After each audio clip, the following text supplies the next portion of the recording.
Thank you very much, ladies and gentlemen. A very pleasant hello to you folks at home. My name is Hal McKay. I'm a young Irish-American. Well, perhaps I'm not too young, but we Irish like to feel that we never grow old, at least inside. I was born here in America, but my folks, most of my relations too, are from Ireland. Some of them should have stayed there, I just want to tell you. This is the way I speak, and the brogue that you might hear from time to time is used merely for the effect of the stories. We feel that, like a good book, perhaps this album can be kept on a shelf and taken down at times for you to enjoy by yourself or perhaps at a party. Or the popular parish priest might even pick up an album like this and use a story from it or two at a community breakfast or another function. Now, real Irish humor that the folks from the old sod, as we say, might enjoy are local stories concerning their various counties or colorful stories about the little people and so forth. Of course, many of these don't have the heavy punchlines, as we call them, at the end that come to you all at once. They're more, shall we say, quaint stories, that kind of a meaning to them. And then usually they have a long background of a history to them also. Well, we're going to try and give you some that most of us might enjoy. And I'll show you exactly what I mean. Now, there's a man who lived near the River Shannon, and he lived alone, decided one day to buy himself a pet, so he bought a dog. He took the dog out for a walk the first day and decided to teach it some tricks. He picked up a stick and he was throwing the stick to have the dog retrieve it. The dog was working fine, would bring the stick back, no trouble. Well, accidentally once, the man threw the stick in the River Shannon. The dog scurried down the bank, walked across the water, picked up the stick, walked back, came all the way on up, and dropped it at his master's feet. The fellow was amazed. He couldn't believe his eyes. So he threw it again in the water, and the dog scurried down again, walked across the water, walked back, brought the stick up and put it under his feet. Well, the man couldn't restrain himself. So he rushed all the way into town, ran to the village as fast as he could to tell somebody. And the first one he meets, of course, is the village grump, because he told him all about it, and the grump wouldn't believe his own mother. So he brought him on out to the River Shannon, threw the stick in again. The dog ran down the bank, walked across the water, picked up the stick, walked back, dropped the stick at his feet. The grump looked at the man and he said, "How much did you say you paid for this dog?" He said, 3 shillings. Sure, and he says, "You were robbed. The fool thing can't even swim."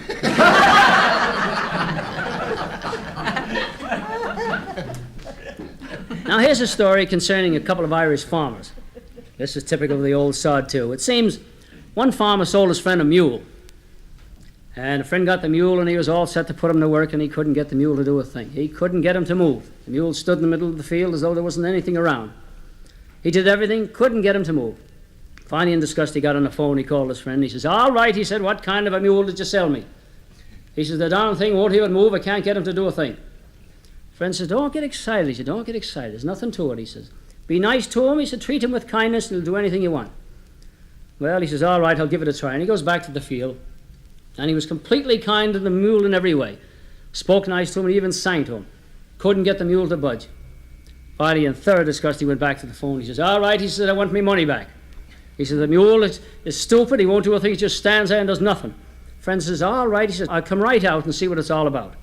So he came on out, walked into the field and looked around. He saw the mule stand. He said, "Now, what's the trouble?" The friend says, "Well, the mule, I'm standing here for 3 or 4 days. I can't get him to do a thing. He won't even move. Stupid animal that he is." He says, "Now, just a moment here." And he walked over and he picked up a big plank. So he belted the mule right between the eyes, an awful shot. The friend says, "What are you doing? You told me to treat him with kindness." He says, "That I did, but first you got to get his attention."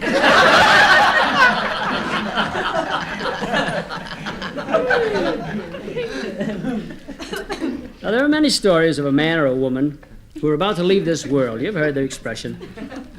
They're on their deathbed and so forth. And I suppose we're not supposed to laugh at such things, but many of them are laughable simply because we know they're only stories. They're not true, so they're kind of cute. Now, here's a short one, for example, that's quite worth remembering. There was a woman on her deathbed, and she was laying there, and her husband was standing alongside of her. And she very quietly said to him, "John," she said, "before I go, will you promise me one thing?" He says, "What's that, my dear?" "I will." And she says, "Well," she said, "the day of the funeral, will you please ride in the car with Mother?" And he says, "Well, all right if I have to, but you're going to ruin me whole day."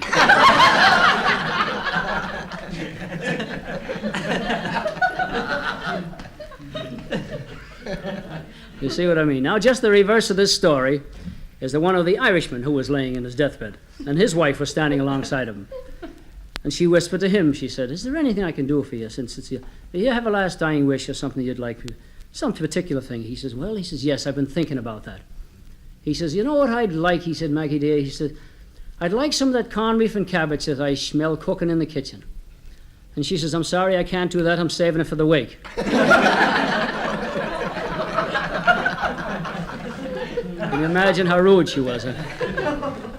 Now, among all these Irish stories, there are always some that concern or include rabbi. They're always told, and all the great Toastmasters use them. And so, in great respect, we have chosen a couple we have found very amusing. Recently, a rabbi went to the racetrack for the first time in his life. Never been there before. Walked in, and as he was walking down, he couldn't help but notice there was a Catholic priest there. So he looked around at the priest, and he figured they'd stay close to him, and I'll learn and see what I should do. So the first race was about to start, and he walked over and watched the priest. The priest walked over and looked over the horses. And he came to number 3, and he made a few signs over it. And the first race came off, and number 3 came in and paid $27. And the rabbi picked his eye up and said, "This is really something." And the second race was about to start, and the Catholic priest went over, looked the horses over, and he picked out number 7, made a few signs over it. And sure enough, number 7 came in and paid $48. It was wonderful. So the third race was about to start, and the rabbi says, "Well, now this is for me." And the priest went over, made a few signs over number 9 that he had chosen. And the rabbi went and took all his money he had and he put it on number 9. Well, needless to say, number 9 never showed up in the field. He must be still running. So after the race, the rabbi went over and he explained to the good father, he said, that he had lost all his money. He saw him giving him a blessing, and he didn't know what happened, and he wanted to know what it was all about. And the priest said, "Sorry that I am that you lost all your money," he said. "But it's a shame you don't know the difference between the blessing and the last rites."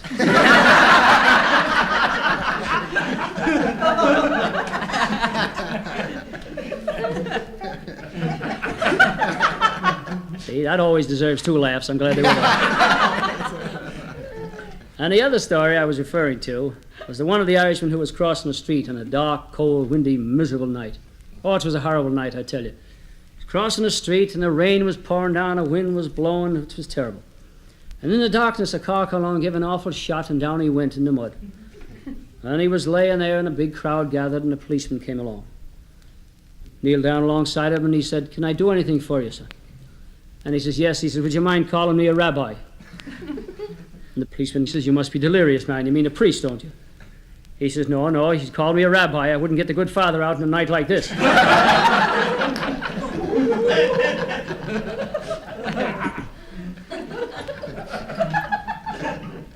as long as we're touching on a religious angle, well, there are many kindly stories on this subject, and they're well worth telling and repeating.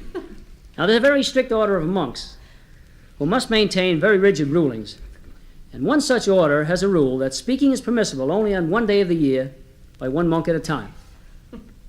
Well, one day it was this monk's turn, and he stood up at the dinner table very quietly, and he said, "I don't like the mashed potatoes here at all. They're too lumpy." And he sat down. And a year later was another monk's chance, and he stood up. And he says, "I rather like the mashed potatoes here." He says, "I find them very tasty." And the third year come along, and finally it was another monk's turn. And he stood up and he said, "I want to transfer to another monastery. I can't stand this constant bickering."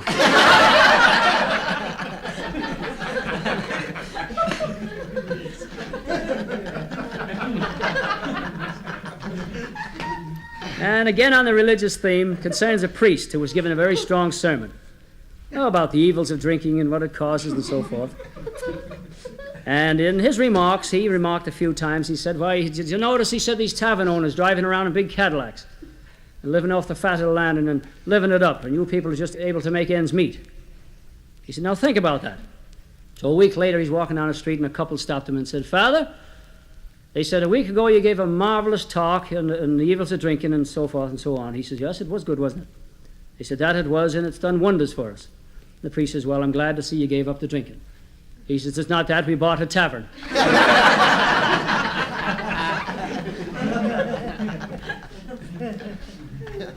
Among the Irish wit and humor, there are many old stories, too.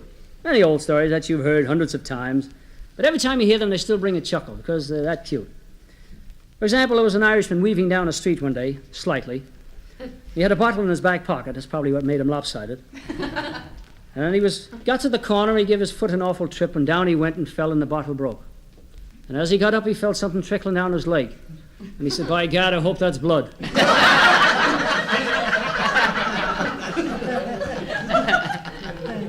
That's an old one, but always good. And since we're on the subject of the spirits and such, why, there's another story that's been told for many, many years, and it's always worth repeating. This is about a lad who went to a tavern one day, walked in, sat down on a stool very proudly, and he said to the bartender, all right, he said, if everybody in the house a drink, I'll have a double, he says, and have anything you want. And he did that again and again, and a few times more. And finally the bartender had enough of this. He said, well, now, he said, that's $19.20 you owe me. The man says, are you kidding? I don't have a nickel to my name. I don't know for money. And the bartender was an ex-pug. He says, all right, wise guy. He picks him up, slaps him around a few times, blackens a couple of his eyes, throws him out the door. About 15 minutes later, the same bloke comes back in again, walks in, sits down on the stool, and he says, all right, he said to the bartender, if everybody in the house a drink, give me a double. And he says, nothing for you. You get nasty when you're drinking.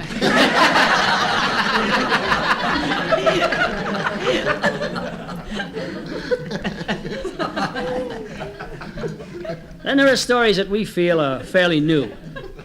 We think they're new because perhaps we've just heard them recently. But I suppose if we trace them back, why, our ancestors were telling them and the ones before them were telling them too. But one of these such stories came to my mind recently. That's why I think it's kind of new. About an Irish rogue. He was a tricky one, he was walking down the sidewalk one day and he fell right clean down due to a hole which was in the sidewalk. And he was put in the hospital, and from all reports, he was completely paralyzed. Now, since the building belonged to a large insurance firm, he sued for $100,000. And the day of the case, he was wheeled in on a stretcher, and everything was fine. In fact, everything was in his favor. He had an Irish judge. He had the best Jewish lawyer in town. And all the jury were as Irish as you could possibly be. So, needless to say, he won his case. But the lawyer for the insurance firm wasn't going to let it rest there. He walked up to our hero and he said, all right, he said, you won your case, you've got yourself $100,000, but we're going to watch every move you make, we'll watch you like a hawk. And the first time you so much as move a finger, he said, we'll throw the book at you. And he says, oh, will you now? Well, let me tell you something, he said. From this courtroom, he says, they're about to carry me on this stretcher to a waiting ambulance. He says, that's going to take me to a waiting airplane. He said, and we're going to fly to France. And he says, and at the airport there, they're going to be another ambulance waiting. They're going to put me in that in the stretcher, and they're going to take me to Lourdes. And they're going to carry me up to the shrine at Lourdes. And he says, right then and there, you're going to see the greatest miracle you've ever witnessed in your whole life.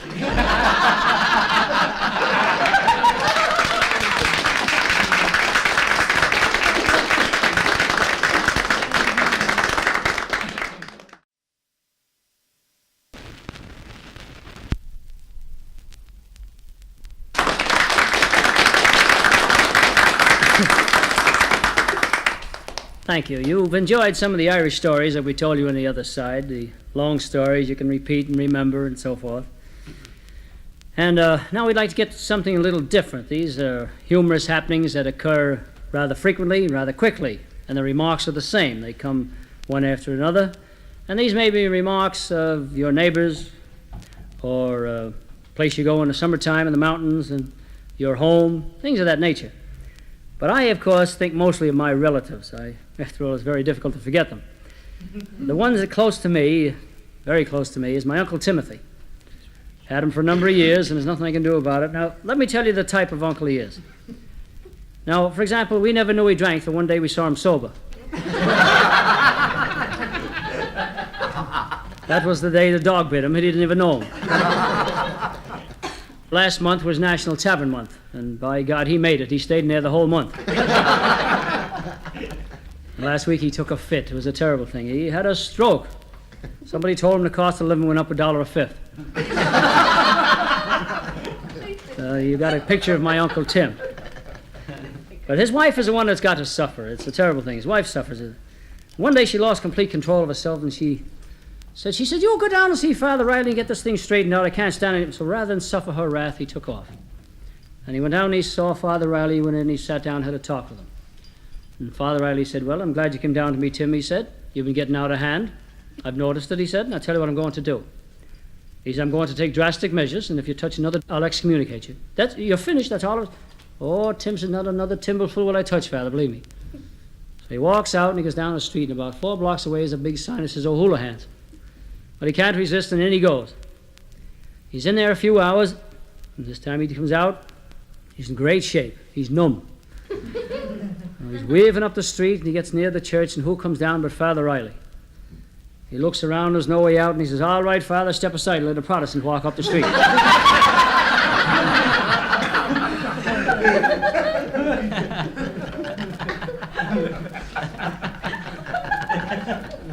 Thank you, friend. One night, his wife decided to fix him real good. She found, I got to do something about this, she thought to herself. So she waited till he was coming down the street. She heard him, and he found the keyhole, pushed the door open. She had a sheet thrown over herself, and she stood behind the door, and she let out a terrible scream. And she yelled, "I'm the devil!" Well, he says, "It's nice to meet you. I married your sister."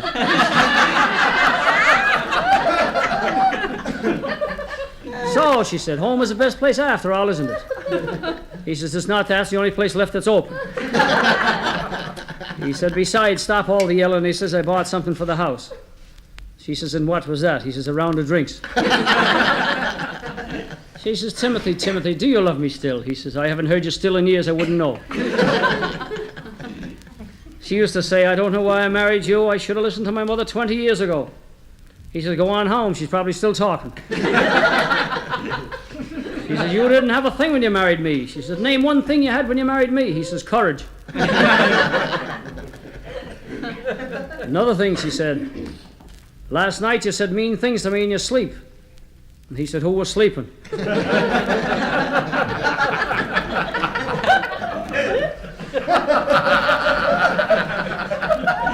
I remember she used to tell us that he used to make her so nervous and upset that she kept losing weight. She was a nervous wreck. She was losing weight, something terrible. And we used to say to her, "Why don't you leave him?" She says, "I'm going to as soon as he gets me down to 120 pounds. And when he was first going with her years ago before they got married, he said it was a lot of fun. He said he went to her father when he finally got the nerve, and he said, "Sir," he said, "I'd like to marry your daughter." The father thought for a minute. He says, "Well," he says, "all right. Have you seen my wife?" He says, "Yes, I've seen your wife, and I still want to marry your daughter." She wanted an expensive wedding, and he wanted to stay single. That's just about what it was. But Aunt Mary was a kind of a sentimental girl, you know, and she got married in her mother's dress. Her mother almost froze to death, but and Uncle Tim, he's never was much with a dollar, and last Christmas, I remember he bought her a mink set. It was a wonderful thing. It was 2 traps and a gun. But one night, strange thing, one night he went to a wake. One of these, he went to an Irish wake, and he was sitting in there talking to the widow, and he said, "By the way," he said, "what did he die of?"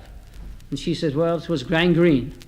Well, he says, if he went, he picked a fine color, didn't he? He said, "I noticed a pin on his lapel now. Well, was he a member of the Knights of Columbus? Was he one of the boys?" And she said, No, it wasn't that, I know." He says, "Well, was he a Mason, perhaps?" She said, "No, it wasn't that either." He says, "Could he be a member of the Ku Klux Klan, maybe?" She says, "Well, I've never heard of that. What is that?" He said, "You know, that's them devil under the sheets." And she said, "That must have been it. That was me husband, the devil."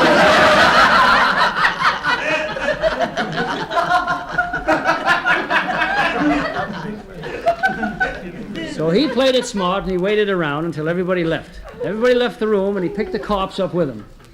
And he took it outside, and he walked down the street with it. And he got to the nearest bar, and he walked in, sat the corpse on a stool, and he sat down himself, and he said to the bartender, "All right, doubles for me friend and I, and keep 'em coming." And every time the bartender turned around, he'd whip the other drink down. And this went on for quite a while, and finally he had his fill, and he said, "All right, me friend will take care of the bill, good night." Started to go out, and as he got to the door, the bartender tapped the corpse and said, "That'll be," and just then the corpse went down and hit the floor. And Tim came running back in, and he says, "Look what you've done to my friend, you've killed him." Bartender said, "I had to, he pulled a knife on me."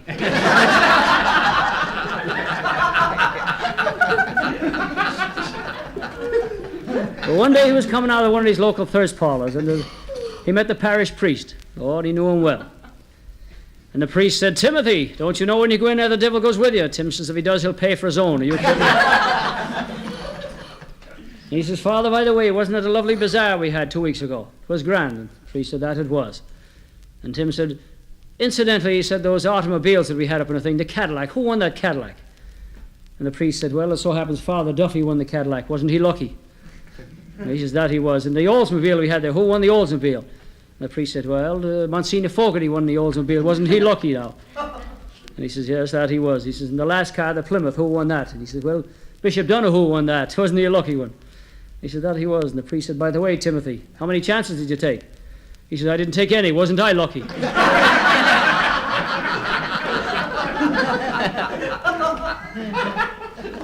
And he says, as long as I have you here, Father, I want to ask you a question. He says, how do you get this here arthritis?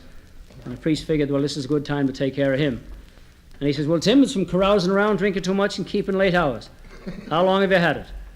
Tim says, it's not me. I notice the bishop has a touch of it.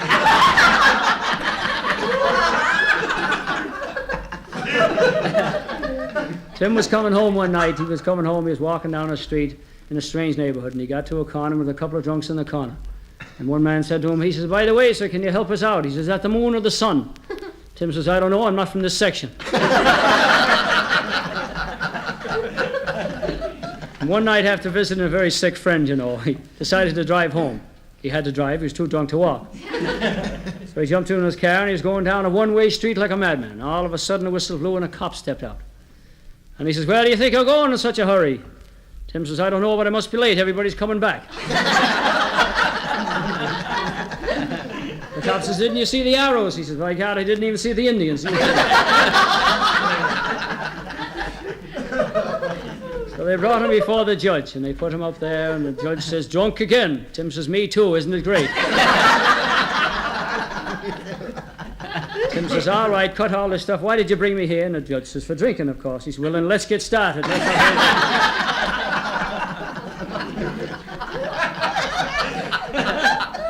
The judge says, Tim, what's the longest you've ever gone without drinking? And he says, about 6 blocks. So they sent him to the AA, and it was, I tell you, they introduced him around to different people, and he said to look at that man over there, he used to drink 2 quarts in one day. Tim says, are you kidding? I used to spill that much. But his downfall came, terrible thing happened. He grabbed the wrong bottle by mistake one night, drank down a whole quart of shellac. Yeah, that is a shame. He passed away, but what a finish he had.